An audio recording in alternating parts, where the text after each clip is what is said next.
Hello, this is the 16th video in this 18 short video series. Tips for environmentalists on what not to say, how to avoid turning people off so you can share something of value that will make a difference in their life. Lesson 16 is rule breaking. So lesson 16, Joel Salatin is a personal hero of mine in the local farming community. If you look him up, he's fantastic.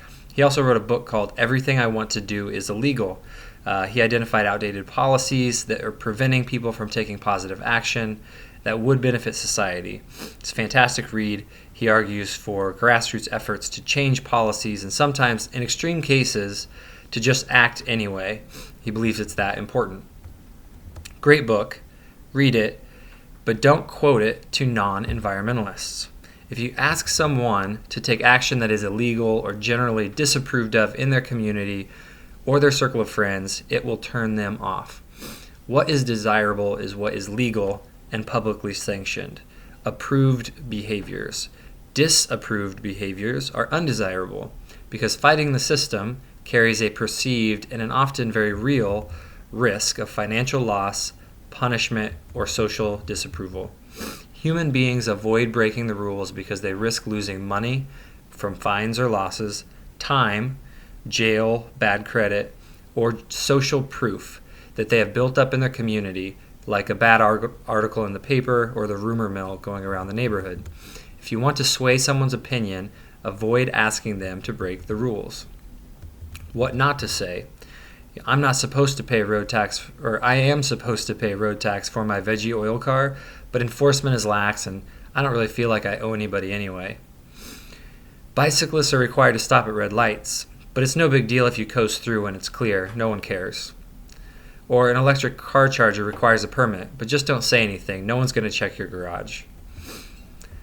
Now, you can argue those points. You can argue whether you will get caught, but the key is if you're talking to someone who's not already a believer in what you believe in, it's just a bad approach.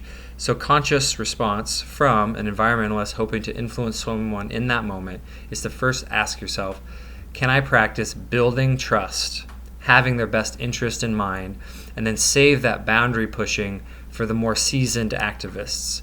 Rule breakers tend to be at a level 4 or level 5 when it comes to their level of commitment, and you can read more about levels of commitment in the ebook. But you're likely a level 5 if you're listening to this. So consider that the person you want to influence is not as committed as you are. And you want to use a strategy that works for them, for their stage of influence, for their type, for their level of commitment. And when they reach level 4 or 5 eventually, you can certainly invite them to go buck authority and make those kinds of decisions for themselves. But don't ask someone when you're trying to influence them, and there's that gap between you.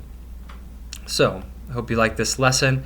At the end of the month, the video series will end, and anyone signed up for the email list on my blog will receive a PDF version of the ebook for free with a lot more of this information in it. It's at eco-fluence.com, and you can find a link to that in the video description. Thank you for listening. Share if you enjoyed and found it useful, and as always, have a great day.